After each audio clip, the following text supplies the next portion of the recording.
morning, everyone. Good morning, sir. Good morning, everyone. Good morning, sir. Good morning. Good morning.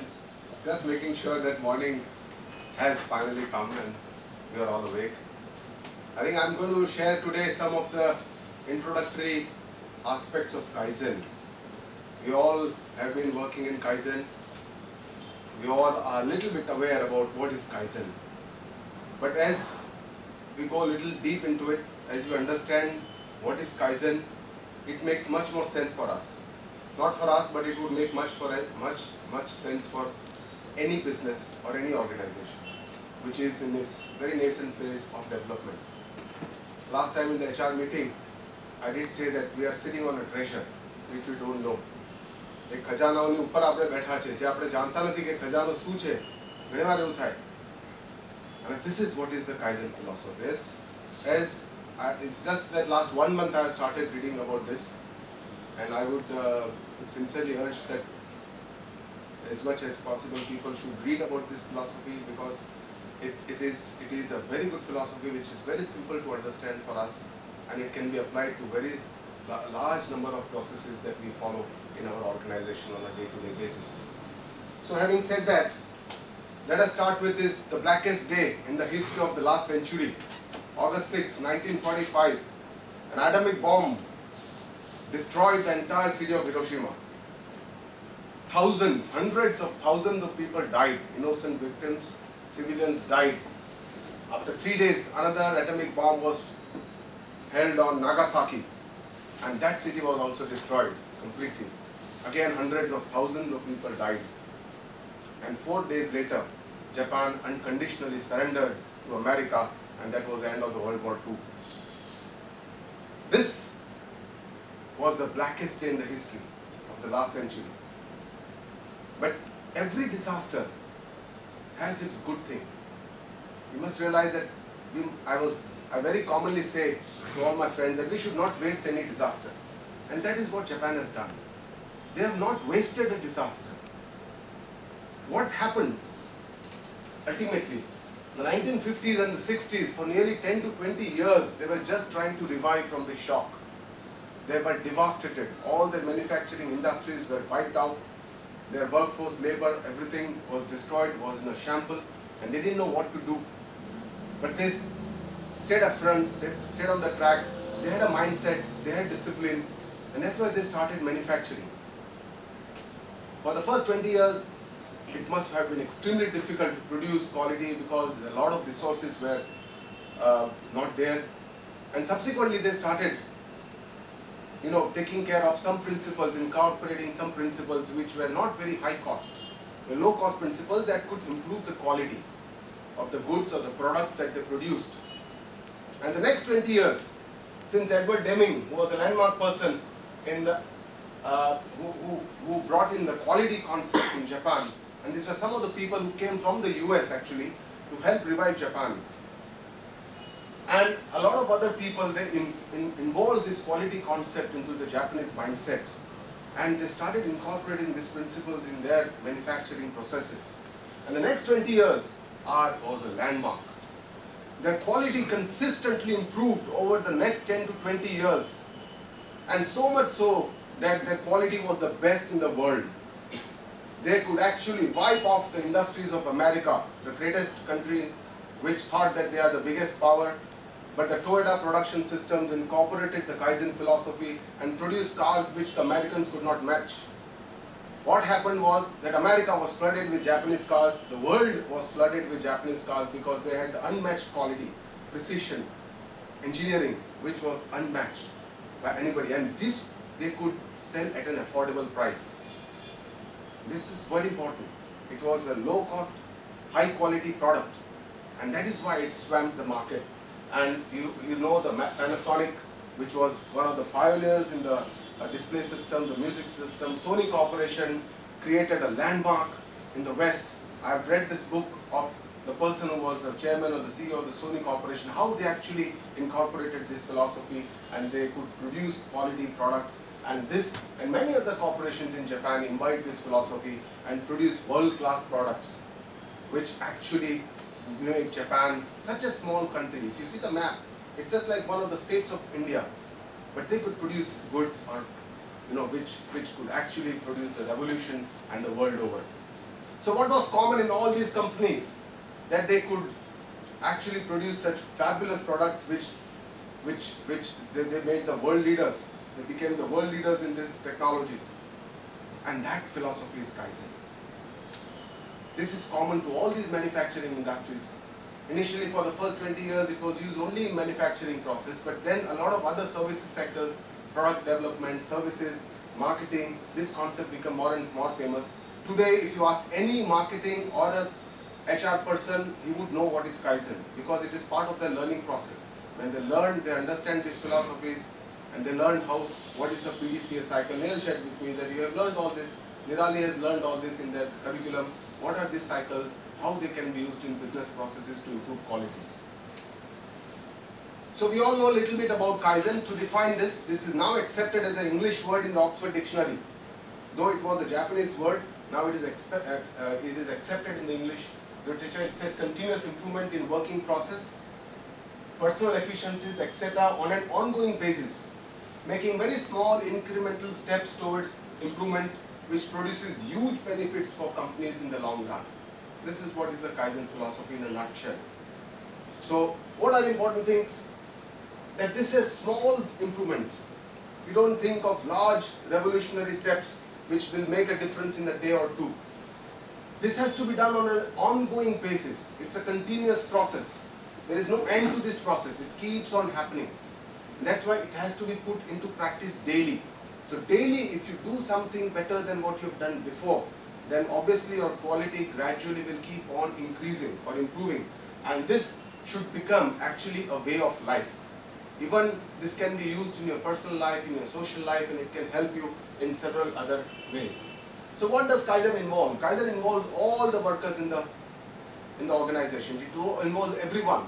If somebody thinks that Kaizen is a philosophy only for the managers, or only for the supervisors, only for the top management, only for the, it is not that. It has to involve everyone, only then it can become successful. And it creates an attitude of a learning organization, an organization which keeps on learning. There is something where everybody is involved and then we keep on learning and then we again go to a higher level. And it develops a culture of the organization. A lot of times we have had meetings with many consultants and they have advised us that you must develop some kind of a culture of your organization. And what is this culture? It's a harmony, it's a feeling of pride of all the employees working in the organization. They have a teamwork, they have a very nice mutual relationship with each other, a very healthy kind of a relationship. And this kind of a culture in an organization can be developed by adopting this philosophy. So having said something about Kaizen, now let us come to this word Gamba. I think this has created some maximum amount of speculation, kutuhal in the minds of people. For the last 3 days since Neil shot that email to all saying that Dr. Haribhakti's lecture on Kaizen. And everybody knows that Dr. Haribhakti is very keen on taking lectures. So if he is not going out now to conferences, he'll probably take one lecture here. And this lecture said that the topic is Gamba Kaizen. And everybody started wondering, what is this Gamba? ये Gamba क्या चीज़ है? कल मेरे को अलंकार मेरे साथ था उदयपुरम गए थे. अलंकार is asking me, सर ये Gamba क्या है? डॉक्टर योगेश का फोन आया, ये Gamba क्या है? बहुत अच्छा है, चलो एटलीस्ट किसी ने ऐसा सोचा, फोन किया, बात किया. I appreciated that. I said wonderful. Then शाम को एक और फोन आया. Gamba का मतलब होगा गेम मतलब गेम, गेम मतलब कोई गेम्स खिलाएंगे, बा मतलब मदर. तो कोई मदर के साथ games they must be playing. Probably this must be the reason. So I would like to know how many of you, apart from Neil, because she knows what is Gamba, how many of you know what is Gamba? It's a Japanese word basically. Gamba means real work, real place. The literal meaning of Gamba in Japanese is real place. And this is a place where real action happens. Okay, so if suppose you think of a Kargil war, and suppose Barkha Dutt is reporting on the live TV coverage, she'll say, I am in Gamba, reporting from Gamba. Gamba means the place where real work happens. That is what is Gamba. Now in the business terms, in the business sense, if you put this, it is a workplace where all value adding activities happen. all value adding activities happen. And we'll come to what is value adding, what is not value adding. But just remember this, and that the goal is to satisfy the customer. Ultimately the goal is customer satisfaction. So this is what is Gamba. So in our organization, if you think in Kaizen, the Gamba would be all the activities. Suppose at the front desk, at the security, when the patient enters, in the front desk, when the patient is in the doctor's chamber discussing, then goes to investigation, then goes to ICU, admission counters, radiology, pathology, floors, operating theaters, endoscopy, all these workplaces where actually action is happening is what is called as a Gamba. In a manufacturing or in a business process or in a company, other companies, these are the three important functions of any company. Developing, they develop, research and development, they develop a product, they have a production unit, and they have a selling unit, marketing unit. So when any of these activities happen, that is a Gamba for that company. So Gamba for different companies will have different connotations. But this Gamba-centered approach, where the focus is on the workplace, has created more success for many organizations where they are focused on Gamba. So this is what is the nutshell, what is the philosophy of Gamba Kaizen. Now Kaizen, the focus of Kaizen is on the human efforts, and the human force is the biggest resource for any organization. And we have realized that, we have understood this. A lot of organizations who have been successful have understood that the manpower is the biggest asset. And this workforce has to, you have to humanize the workforce. And for that you need involvement of all the employees in the organization. We need to improve the moral of all the employees. We need to have constant good communication systems. We need to work like a team. We need to keep on training people constantly, and a disciplined workforce is the best workforce for any organization. So these are in a nutshell what Kaizen focuses on, basically. What is the focus of Kaizen as at the core of improvement. And then we'll come to what are the ways or the methods used to achieve these goals. So Kaizen as a way of life, let us start that we are implementing Kaizen in our working life or in our professional life, because we spend majority of our time in the workplace. If you see our day, suppose we are awake for, say, we are sleeping for 8 hours and awake for 16 hours, we would be spending majority of this time, predominant time in our workplace. So this is a place where we start this activity, and then this activity can even affect our social life, family life, even our personal life, and even for spiritual pursuits. One can employ this Kaizen philosophy, which is basically a step-by-step philosophy, a step-by-step improvement. You take one step, stabilize there, once you are stable there, you take another step, go there, stabilize there, learn something more, go to the next step. So this step-by-step improvement can be applied in any sphere of our activity. Kaizen has also been applied to healthcare and hospitals, so it's a very new concept for hospital and healthcare. There are very few areas where Kaizen has been applied in healthcare, but there are case scenarios. This was the article in the New York Times, factory efficiency comes to hospital, and this was in a children's hospital in Seattle where they managed the inventory according to the Kaizen style, so that it becomes very easier to access the inventory. So these are some of the concepts of Kaizen which have been applied to hospitals and healthcare. So there can be two approaches to management. And if you see traditionally the Western concept to management, they incorporate a lot of technology in management. They would get machines to do works. If the work is not done, then they would get the robots to do the works, and that would create something called more kind of a Western approach. And our training is according to this concept. Our training of our mind is according to the Western concept, that if you want to improve a result or an outcome, you incorporate this technology. I'm not against technology. Kaizen is not against technology, but the question is that technology itself, this is one approach to management, and there can be another approach to management as well, which we are going to talk about today. The Kaizen concept involves a very low cost approach. There is no investment in major technologies in Kaizen philosophy. In the Kaizen philosophy, it's a very low cost approach to management. You can improve the process, you can improve the results, you can improve the outcome, you can improve the quality of your services, of satisfying our customers or our patients by using this Japanese approach without huge investments in quality. And it's not that Japan has not invested in quality, machines, they have invested heavily in technology, to produce better outcome. But along with this, even Americans invest a lot, but still a large number of organizations, their organizations have failed because they have failed to incorporate this basic philosophy of lifestyle in their organization. They have their philosophy is more workforce. They do hire and fire policy, where the person is given a target. If it doesn't match to the target, he is fired. That's a Western approach, and this is not the Japanese approach. The Japanese approach is completely different. So tell me something. What is the most uncommon thing that we find?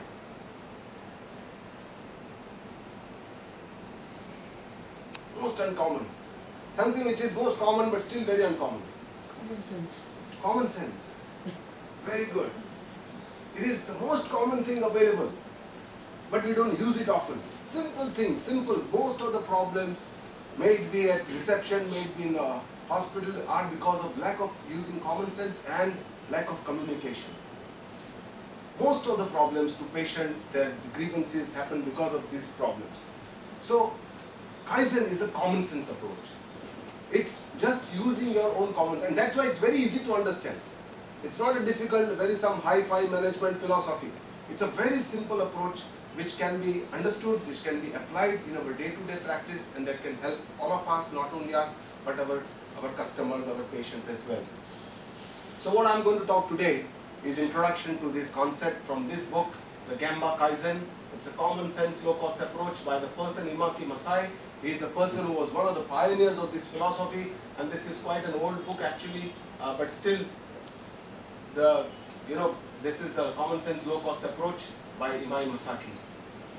Of course, it's almost a 300-page book, a lot of chapters, Gamba Kaizen, how to manage. We'll just touch upon some of the things which are said. There are several chapters and several other aspects. So let us start with this concept of quality, which of course the quality people know well, but probably we are not aware. Quality is determined by three outcomes, three things. One is the structure, one is the process, and the third is the outcome. Outcome may also be called a result, to understand easily what is an outcome for most of us. Structure involves the hardware, the building, the infrastructure, the way ambience, the environment, the people, the technology, the machines, everything, the materials, everything comes under structure. The process is the software. What is the process? The restart process, the admission process, the process of consenting, the process, everything. The processes are the software. And the third, based on this structure and process, you get the result or the outcome. And this is a simple understanding of what is quality. Because otherwise it's very difficult. If somebody will say, I have a very high quality product. But how do you measure the quality of this product versus this product? How do you measure quality of this service versus the other service? So it's basically based on these three concepts. Now, on this, the Western approach is primarily targeted on the result or the outcome. They give targets to their employees. This is the target. You must do this. You must achieve this. Whatever means you employ, we are not bothered. You achieve this. Whereas the Kaizen philosophy, it focuses on the process. Now you understand that because Japan is an eastern country in the eastern hemisphere, the philosophy of the eastern hemisphere is very similar. If I compare the Indian philosophy with this philosophy, it is very similar. The age-old wisdom of India always has focused on the process. If you see our Upanishads, our Vedas, our Bhagavad Gita, the main focus is on the process. If you see the Bhagavad Gita, the Karma Yoga theory, it focuses only on the process. It does not focus on the outcome. It says Karmanya Vahadika Raste Na Phaleshu Kadachana. You focus karma and don't worry about the outcome. It will be good. If you do good karma, your outcome will be good. You don't have to worry about that. So the Eastern philosophy is very similar to the Kaizen philosophy because it's an Eastern philosophy. Whereas this, in typical approach, the Western philosophy is more a result-oriented philosophy. Of course, they would also take care of the structure and the process, and they've started understanding and doing this because they have produced some fabulous products. Their businesses have become very successful world over, and they do understand that it's very important. They have adopted these concepts. A lot of corporations have adopted these concepts and become very famous. And there are several case studies in this book, more than 25. I'll just brief one or two case studies. So let us come to what are the two main functions of management. Management includes all the managers, all the supervisors, everyone is part of the management. in the Kaizen philosophy. And the two main functions of the management, including the top management, is maintenance and improvement. And this is what everything revolves around. You have to maintain the services, you have to maintain the infrastructure, you have to maintain the patient satisfaction, you have to maintain your equipments, you have to maintain your services, and then you have to keep on improving. The next step is to keep on improving, do it the better what you are doing. Right? So maintenance and improvement are the two cardinal features or functions of any management. Now what is maintenance? Maintain all the current technology, the managerial and the operating standards. All these have to be maintained, and upholding these standards with training and discipline. You need to maintain, for maintenance you need to have training, constant training, and you need to have a disciplined workforce. And everybody follows some of the other SOPs, standard operating procedures. Only then you can maintain the same level of service by everyone in the organization, or for that matter, for that job responsibility. If suppose somebody is at the front desk, consistency can only be maintained, you have a standardization, and then you maintain that kind of a standardization. Improvement. Activities directed towards improving the current standards are considered improvement. And improvement can be categorized as either Kaizen or innovation. Kaizen means small, simple steps at improvement. And innovation is some large technology that you bring in which will cause a sudden improvement in your function. Suppose we are doing a surgery and we suddenly bring in a robot to do that operation. It may be a huge investment. The cost-benefit ratio has to be understood, how it will help us to improve our quality, how much quality can be improved. So this is about innovation. According to the Japanese understanding, the two main functions, maintenance and improvement, and this is the management, the top management, the middle management, the supervisors and the workers. It's a simple, it's not a very complicated thing, and it says that, maintenance and improvements, the two main functions affects everyone. But at this level, they have to, more important, they have to focus on maintenance, but it's not that they don't have to work on improvement. Everybody has to work on improvement, but the responsibility of improvement is predominant on the top management, and then on the middle management, then on the supervisors, and then on the workers. The maintenance predominant responsibility is more on the workers, supervisors, and then middle management and top management. It's a very simple concept, but it's a profound concept that you make into structures where the responsibility is defined, and then you make. And then the improvement can be further divided into two concepts, the Kaizen and the innovation. And the Kaizen concept, small incremental steps, again, which should be predominant part of our improvement. It's not that we don't need to involve technology or big changes, but the main focus of improvement must be on the Kaizen activities, and the innovation will form a very small part of improvement. And this Kaizen activity is also, it involves all the people in the organization. If you see here, the Kaizen part involves all the people in the organization, right from workers, supervisors, middle level, management, top management, everyone. But the predominant responsibility is here, and everyone is involved in this management, and maintenance remains the same. So what are the Kaizen concepts? You must have heard probably about these PDCA cycle, the SDCA cycle, the plan, do, check and act cycle, the standardize, do, act, check and act cycle, and the QCD concept, the quality, cost and delivery. And we'll focus one-on-one on these concepts. The plan, the PDCA cycle is basically, this is a plan, you do, you check and you act. And this is a cycle of improvement. Okay? And this is part of the normal learning process of all quality managers and management people. The planning part is the first step. And planning is the main responsibility of the top management. They have to have targets, they have to have clear goals which are defined. And then there is the next step is the implementation of the plan. And this is also the responsibility of the middle and the top management, how to implement this plan. And then the check is the third step, where you have to review whether the implementation is going on accordingly, properly or not. This is the third step, the checking. Whether implementation is according to the plan, you have to have review meetings and check. And then you have to take action. Accordingly, if there is anything, if there is any deviation, then one needs to take performing or standardizing the new procedure or to set new goals for new improvement. And PDCA basically means that you are never satisfied with the status quo. Whatever is happening, you are never satisfied. You want to improve. You continuously want to improve, always have to challenge your people who are with you, that can we do it better? Can we do it better? Can we do it better?